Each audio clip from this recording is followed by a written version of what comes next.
தஞ்சாவூரில் செயல்பட்டு வருகிறது பார்வைத்திறன் குறையுடையோருக்கான அரசு மேல்நிலைப்பள்ளி.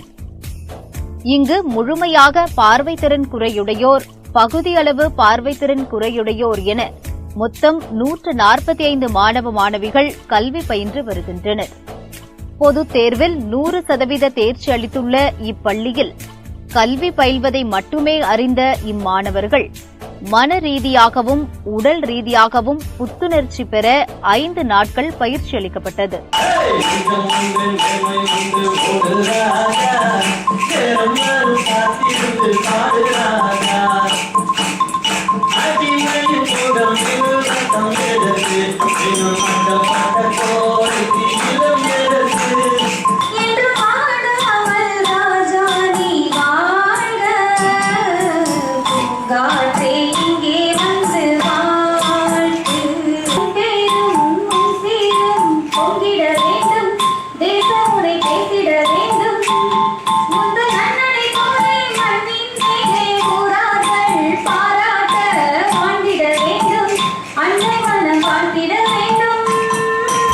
எனக்கு நான் சாதாரணமாக செவத்தில் தட்டிட்டு இருக்கும்போது நீ இந்த மாரி டியூன் போட்டால் உனக்கு ரொம்ப பொருத்தமாக இருக்கும் தம்பின்னு சொல்லி எனக்கு கூப்பிட்டு போய் அருமையாக சொல்லி கொடுத்தாங்க.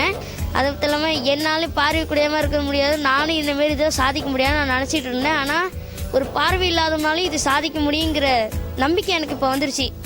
நான் இப்போ இந்த மியூசிக்கை நான் இடைவிடாமல் நான் கடைபிடிச்சி ஒரு பெரிய மியூசிக் டைரக்டர் ஆகி இந்தமாரி எங்கள் மாதிரி பார்வை குறையோடு இருப்பவங்களுக்கெல்லாம் ஒரு பெரிய ஸ்கூல் மாரி கட்டி அதில் நான் அவங்களுக்கெல்லாம் தங்க வச்சு படிப்புகள், விளையாட்டுகள், மியூசிக், சாங்ஸ் இதுமாரி அனைத்து விஷயத்தையும் கற்றுக் கொடுப்பேன்.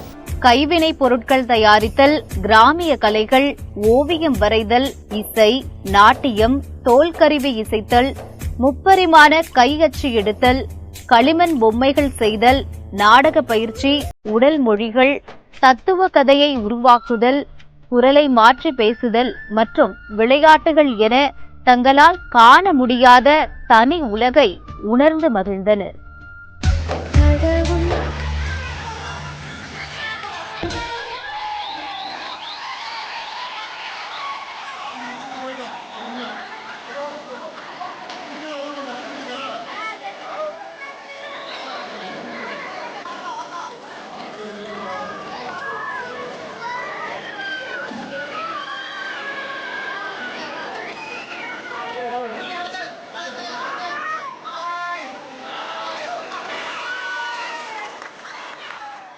எங்களுக்கு நிறைய விஷயங்கள் சொல்லிக் கொடுத்தாங்க. அதாவது நாங்கள் எங்கள் கையை எப்படி அச்சு எடுக்கிறது அந்த மாதிரிலாம் கற்றுக்கிட்டோம். நிறைய பாடல்கள்லாம் கற்றுக்கிட்டோம். இன்ஸ்ட்ருமெண்ட்ஸ்லாம் நிறைய வாசிக்கிறதுக்கெலாம் இவங்க சொல்லிக் கொடுத்தாங்க. எங்களுக்கு ரொம்ப மகிழ்ச்சியாக இருந்தது. இது படிக்கிறதுக்கு இன்னும் ரொம்ப ஹெல்ப்ஃபுல்லாக இருக்கும். ஏன்னா மைண்டு கொஞ்சம் ரிஃப்ரெஷ்ஷாக இருக்கும். ஒவ்வொரு பயிற்சியிலும் ஆர்வமுடன் மகிழ்ச்சியாக ஈடுபட்ட தங்கள் குழந்தைகளின் திறமைகளை அவர் தம் பெற்றோர்களும் வந்திருந்து கண்டு ரசித்தனர்.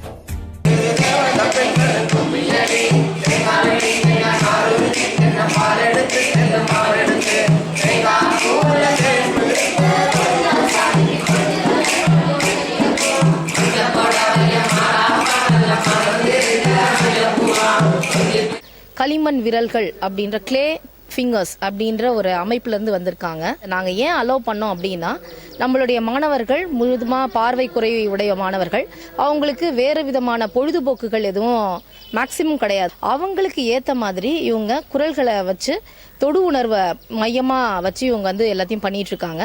அது மட்டும் இல்லாமல் கல்வி, புத்தகம், இந்த புத்தகத்திலேயே மாணவர்கள் மூழ்கி இருக்கிறது, ரிசல்ட்னு ஓடிட்டு இருக்கிற சமயத்தில் இந்த மாதிரி மாணவர்களுக்கு ஒரு புத்துணர்ச்சி முகாம் நடத்துறது அவங்களுடைய மனதையும் உடலையும் ஒரு புது விதமான ஒரு உணர்வுக்கு அவங்களை கொண்டு போகுது. அவங்களுக்கு ஃபுல்லாக ரெஃப்ரெஷ்மெண்ட் ஆகுறாங்க.